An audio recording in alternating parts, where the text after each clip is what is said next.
নমস্কার, বৈচিত্র্যের বৈচিত্র্যময় জগতে আপনাদের স্বাগত জানাই। আজ রবিবাসরীয় দুপুরে আপনারা আবারও শুনতে চলেছেন বিক্রম বেতালের কাহিনী অবলম্বনে বেতালের বলা ত্রয়োদশ গল্প, দেবীর প্রতি শোভনার নিষ্ঠা। আজকের গল্পটি আমরা নিয়েছি নির্মল বুক এজেন্সি থেকে প্রকাশিত ছোটদের বেতাল পঞ্চবিংশতির গল্প থেকে। তাহলে আর কথা না বাড়িয়ে শুনে নেওয়া যাক আমাদের আজকের গল্প, দেবীর প্রতি শোভনার নিষ্ঠা।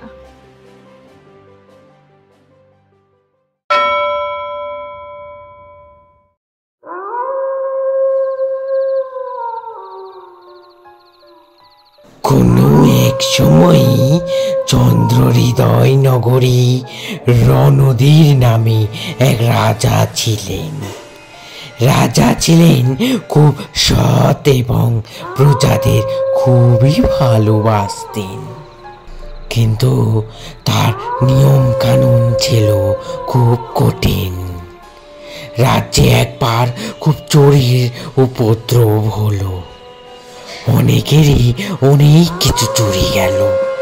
প্রজারা সবাই মিলে রাজাকে এই কথা জানালো।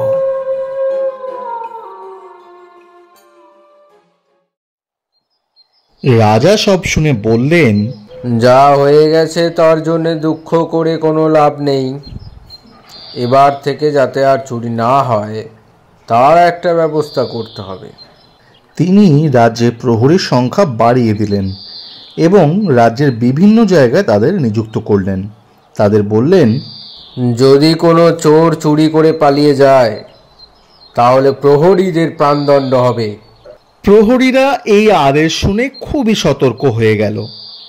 কিন্তু রাজ্যে চুরি না কমে বরং আগের চেয়ে আরও বেড়ে গেল। এবারও প্রজারা রাজার কাছে গিয়ে নিজেদের দুঃখের কথা বলল।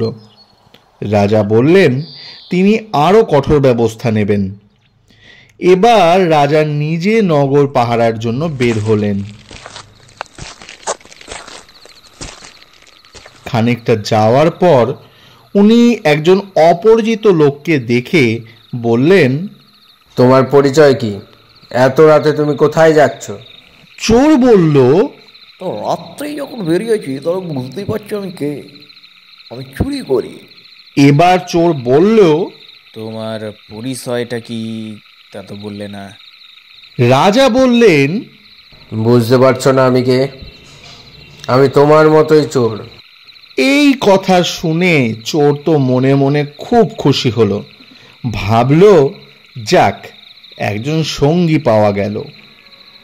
চোর বলল, বাহ, বেশ ভালোই হলো, চলো আমরা দুজনে মিলে চুরি করতে যাই।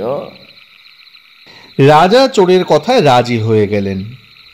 ওরা এক ধনীর ঘরে প্রচুর চুরি করল।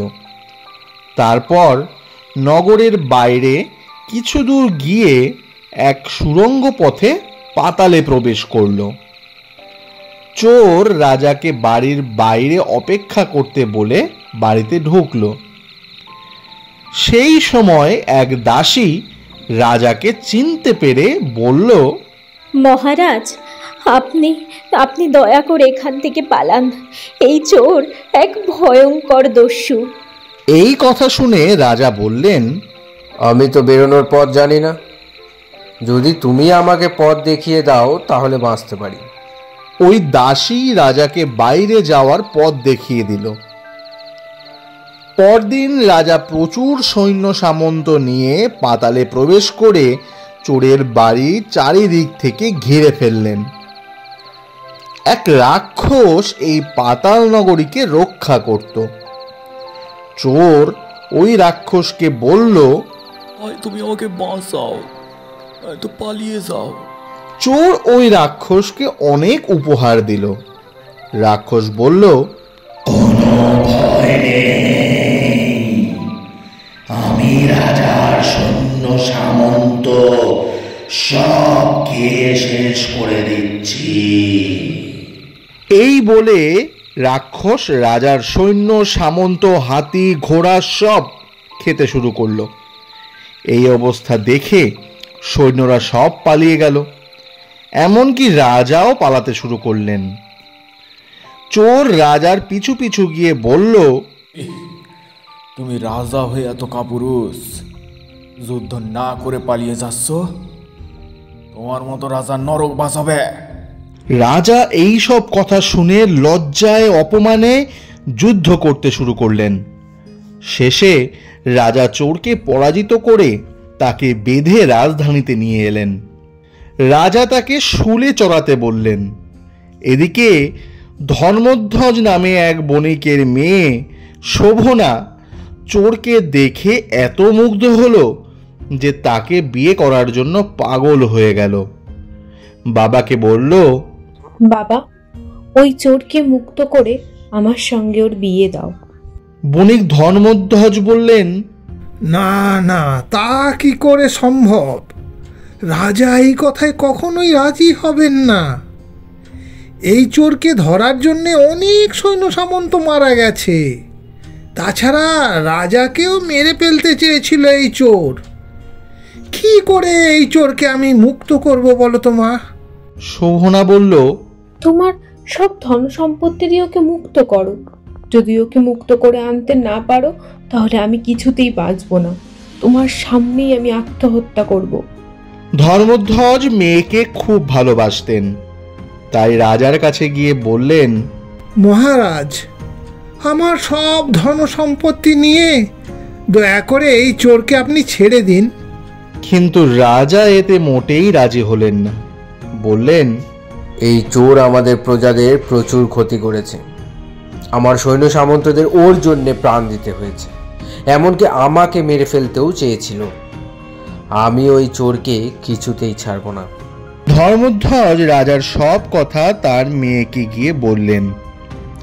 সব শুনে মেয়ে কাঁদতে লাগলো।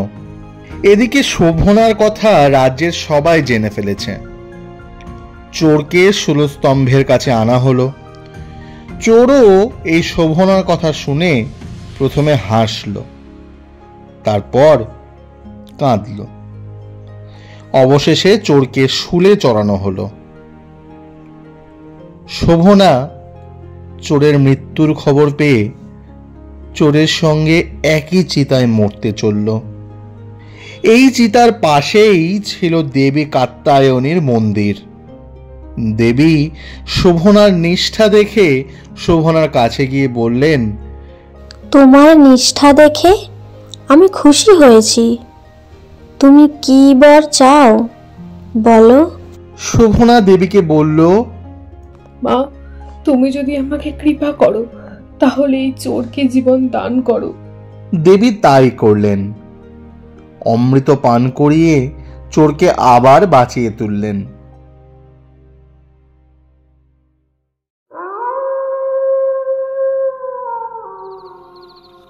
এই গল্প শেষ করে বেতাল বলল, মহারাজ, বলো তো, চোর কেন প্রথমে হেসেছিল ও পরে কেন কেঁদেছিল? চোরের প্রথমে মনে হয়েছিল আমি যখন মরতে যাচ্ছি তখন ওই মেয়েটা আমাকে বিয়ে করতে চাইছে। তারপর কেঁদেছিল, কারণ চোরটা ভাবলো ওই মেয়েটা তার সব কিছু আমাকে দিতে চেয়েছিল, কিন্তু আমি তার জন্য কিচ্ছু করতে পারলাম না। এই দুঃখে চোরটা কেঁদেছিল।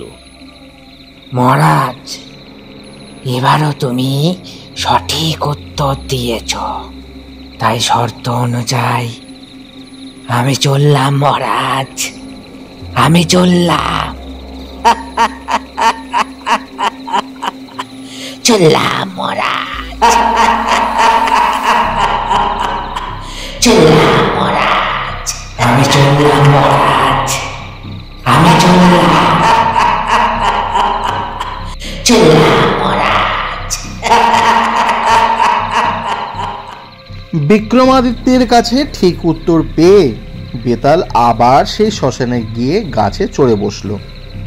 আর বিক্রমাদিত্য তাকে গাছ থেকে নামিয়ে কাঁধে নিয়ে আবার চলতে শুরু করলেন।